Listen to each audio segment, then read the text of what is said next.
ஆன்மீக இறையன்பர்கள் அனைவருக்கும் வணக்கம். நான் உங்கள் அபிராமி. இன்றைய ஆன்மீக தேடல் யூடியூப் சேனல்ல ஆடி வந்தால் நல்லவை எல்லாம் தேடி வரும் அப்படின்னு நம்ம முன்னோர்கள் சொன்ன ஆடி மாதத்துல நம்ம கர்ம வினைகளை போக்க ஆடி மாத கார்த்திகை வழிபாடு எப்படி பண்ணலாம்? இந்த ஆடி மாதத்துல 2 கார்த்திகைகள் வருது. அந்த 2 கார்த்திகையில எந்த கார்த்திகையில நாம வழிபாடு பண்ணலாம், இந்த கார்த்திகை நட்சத்திரத்துல எப்படி முருகனை வழிபடணும் அப்படிங்கிற தகவலை பத்தி இன்றைய பதிவுல பார்க்கலாம். ஒரு மாதம்னு எடுத்துக்கிட்டோம்னா ஏதாவது ஒரு தெய்வத்தையோ இல்லை 2 தெய்வத்தையோ வணங்குற மாதிரியான நாட்கள் வரும். ஆனால் ஒரு வருடத்தில் எந்த மாதத்திலும் இல்லாத அளவுக்கு ஆடி மாதத்துல தான் எல்லா தெய்வங்களையும், அதாவது அதிகப்படியான தெய்வங்களை வணங்கும் மாதமாக வருவது இந்த ஆடி மாதம்.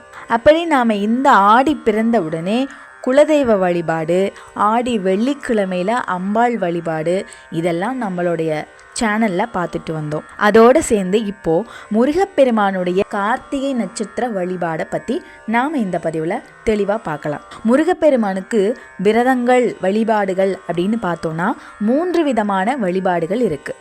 ஒன்று வாரம், 2வது திதி, 3வது நட்சத்திரம். வாரம் அப்படின்னு பார்த்தோம்னா செவ்வாய்க்கிழமை அப்படிங்கிறது முருகனுடைய விசேஷமான நாளாக கருதப்படுவது. 2வதாக திதி, சஷ்டி திதி. சட்டியில் இருந்தாதான் அகப்பையில் வரும் அப்படின்ற பழமொழி இருக்கு இல்லையா? அந்த பழமொழிக்கு ஏற்றது மாதிரி சஷ்டியில் விரதம் இருந்தோம் அப்படின்னா அகப்பையில் குழந்தை வரத்தை அருளக்கூடியவன் கந்தன். 3வது கார்த்திகை நட்சத்திர வழிபாடு. இது முருகப்பெருமானுடைய நட்சத்திரம். எல்லா மாதமும் கார்த்திகை நட்சத்திரம் வந்தாலும் ஆடி மாதம் வரக்கூடிய கார்த்திகை நட்சத்திரம் அப்படிங்கிறது ரொம்ப ரொம்ப விசேஷமானது. முருகப்பெருமான் எம்பெருமானின் நெற்றிக்கண்ணிலிருந்து தோன்றினார் அப்படிங்கிறது நம்ம எல்லாருக்குமே தெரியும். அப்படி 6 விதமான தீச்சுடரிலிருந்து பிறந்த முருகப்பெருமானை கார்த்திகை பெண்கள் 6 பேர் பாலூட்டி வளர்த்தார்கள். அப்படி கந்த பெருமானை கார்த்திகை பெண்கள் வளர்த்ததால எம்பெருமான் அவர்களுடைய பெயரையே முருகனுக்கு சூட்டுகிறார், கார்த்திகேயன் அப்படின்னு. அது மட்டும் இல்லாமல் கார்த்திகை பெண்கள் வளர்த்ததால கார்த்திகை நட்சத்திரத்தில் விரதமிருந்து முருகனை வழிபடுபவர் இன்னல்கள் அனைத்தும் நீங்கி சகல செல்வங்களும் சகல சௌபாக்கியங்களும் பெறுவார் அப்படின்னு ஆசிர்வதிக்கிறார் எம்பெருமான். இந்த ஆடி மாதத்தில் வரக்கூடிய கார்த்திகை நட்சத்திரம் அப்படிங்கிறதுல என்ன விசேஷம் அப்படின்னா, வருடத்தோட 2வது பாதியில் வரக்கூடிய ஆடி மாதம் தக்ஷணாய மாதம் அப்படின்னு சொல்லுவாங்க. இந்த மாதத்தில் வரக்கூடிய எல்லா நாட்களுமே விசேஷமானது தான். அதனால் இந்த மாதத்தில் விரதம் இருந்து வேண்டினோம் அப்படின்னா கேட்டது எல்லாமே கிடைக்கும். அப்பேற்பட்ட ஆடி மாதத்தில் வரக்கூடிய இந்த கார்த்திகை நட்சத்திரத்தில் கந்த பெருமானை வழிபடும் போது நம் கர்ம வினைகள் எல்லாம் நீங்கி நமக்கு புண்ணியம் கிடைக்கும், நன்மை வந்து சேரும். எப்பவுமே மாதத்தில் ஒரு கார்த்திகை விரத நாள் தான் வரும். ஆனால் இந்த வருடம் ஆடி மாதத்தில் 2 கார்த்திகை நட்சத்திரம் வருது. ஆடி மாதம் 4ஆம் தேதி ஜூலை 20 ஒரு கார்த்திகை நட்சத்திரம், ஆடி மாதம் 31ஆம் தேதி ஆகஸ்ட் 16 ஒரு கார்த்திகை நட்சத்திரம். இந்த 2 நட்சத்திரங்களில் எந்த நாளை கார்த்திகை நட்சத்திரமாக எடுத்து கார்த்திகை விரதம் எடுக்கலாம் அப்படின்னு நிறைய பேருக்கு குழப்பமாக இருக்கும்.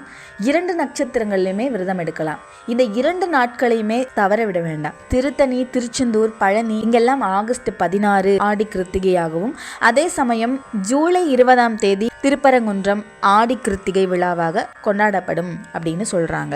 ஏன் 2 நாட்கள்லையுமே விரதம் எடுக்கலாம் அப்படின்னா, ஆடி மாதம் 4ஆம் தேதி ஜூலை 20ஆம் தேதி ஞாயிற்றுக்கிழமை சிவன், பிரம்மா, விஷ்ணு இந்த 3 மும்மூர்த்திகள் இணைந்த நாளாக வருவதால இந்த நாளில் வேண்டுதல் வைக்கும் பொழுது அந்த வேண்டுதல்கள் அனைத்தும் நிறைவேறும். அதே போல ஆகஸ்ட் 16ஆம் தேதி ஆடி மாதம் நிறைவில் வரக்கூடிய கார்த்திகை நட்சத்திரத்தில் சனிக்கிழமை தேய்பிறை அஷ்டமி அன்று கிருஷ்ணர் அவதரித்த கோகுலாஷ்டமியும் வருது. அப்போ பெருமாள், பைரவர், சனி பகவான், முருகப்பெருமான் இவர்கள் எல்லோருடைய அருளும் கிடைக்கும். 2ல் ஏதாவது ஒரு நாள் தான் விரதம் இருக்க முடியும் அப்படின்னு உங்களுக்கு தோணுச்சுன்னா உங்களுக்கு எது வசதியான நாளோ அந்த நாளை தேர்ந்தெடுத்து வழிபடுங்க. முருக பக்தர்களுக்கு 2 நாட்களுமே வணங்குவது நல்ல பலன்களை தரும். மாதம் கார்த்திகை நட்சத்திரம் வரும். ஆனால் எல்லா மாதமும் என்னால் எடுக்க முடியாது அப்படிங்கிறவங்க நான் சொல்லக்கூடிய இந்த 3 மாதங்களில் வரக்கூடிய கார்த்திகை விரதம் எடுத்தாலே போதும். ஆடி மாதம் வரக்கூடிய கிருத்திகை, தை மாதம் வரக்கூடிய கிருத்திகை, கார்த்திகை மாதம் வரக்கூடிய கிருத்திகை. இப்போ கார்த்திகை கிருத்திகை அப்படின்னு சொல்றாங்களே, இது ரெண்டும் வேற வேறையா அப்படின்னு கேட்டோம்னா அப்படிலாம் கிடையாது, ரெண்டும் ஒன்று தான். மாதத்தில் வரக்கூடியது கார்த்திகை, நட்சத்திரங்களில் 3வது நட்சத்திரம் கார்த்திகை. நாம் குழம்பிக்க கூடாது அப்படின்றதுக்காக மாதத்தை கார்த்திகை அப்படின்னும் நட்சத்திரத்தை கிருத்திகை அப்படின்னும் சொல்கிறாங்க. சரி, இந்த கிருத்திகை வழிபாடு எப்படி பண்ணலாம் அப்படின்னா, எளிமையான முறையில் வீட்டில் அருகோண சக்கரம் போட்டு தீபம் ஏற்றி செவ்வரளிப்பூ சிகப்பு மலர்களால் பூஜை பண்ணி முருகனுடைய மந்திரத்தை 108 முறை பாராயணம் பண்ணுங்க. இன்னும் ரொம்ப எளிமையாக சொல்லணும் அப்படின்னா, சரவண பவ அப்படின்னு சொன்னாலே போதும். முருகனுக்கு பிடிச்ச நெய்வேத்தியம் வச்சு படைச்சி கந்தர் சஷ்டி, கந்தர் அலங்காரம், வேல்மாறல், கந்தர் அனுபூதி, இதில் உங்களுக்கு பிடிச்ச கவசங்களை படித்து முருகப்பெருமானை வேண்டி விரதம் பண்ணுங்க. உங்களுடைய எல்லா முயற்சியும் வெற்றியாகும். அறுபடை வீட்டிலும் விசேஷமாக இருக்கும். முடிஞ்சவங்க கோவிலுக்கு போங்க. இந்த நாளை தவற விட வேண்டாம். காவடி எடுக்க சிறந்த நாள். இந்த நாட்களில் காவடி எடுத்து வழிபடுவாங்க. நீங்களும் காவடி பூஜையிலலாம் கலந்துக்கலாம். சிறப்பு பூஜைகள் பழனியில் இருக்கக்கூடிய தண்டாயுதபாணிக்கும் திருத்தணி சுப்பிரமணியருக்கும் நடக்கும். முடிஞ்சவங்க கலந்துக்கோங்க. இல்லைனா உங்கள் வீட்டு பக்கத்திலேயே இருக்கக்கூடிய முருகப்பெருமானை போய் பாருங்க. முருகனை வேண்டுறதால என்ன கிடைக்கும்னு நான் சொல்ல தேவையில்லை, இங்கே எல்லாருக்குமே தெரியும். இந்த கார்த்திகை நட்சத்திரத்தில் வேண்டும் பொழுது உங்களுடைய மனக்குறைகள் எல்லாமே தீரும். திருமண யோகம் கூடும். குழந்தை பாக்கியம் தருவான் முருகன். மனமுருகி வேண்டுங்க. கூப்பிட்ட உடனே ஓடி வருவான் கந்தன். மலை மேலே இருந்தாலும் நமக்காக மனமிறங்கி வருவான். உங்களுடைய துன்பமெல்லாம் தீரும். தொடர்ந்து வழிபடும் பொழுது முருகப்பெருமான் நேரிலேயே வந்து காட்சி கொடுப்பான். இது கலியுகம்தானே, வரமாட்டான்னு நினைக்காதீங்க. கலியுக கடவுள், கலியுக வரதன் நம் முருகப்பெருமான்.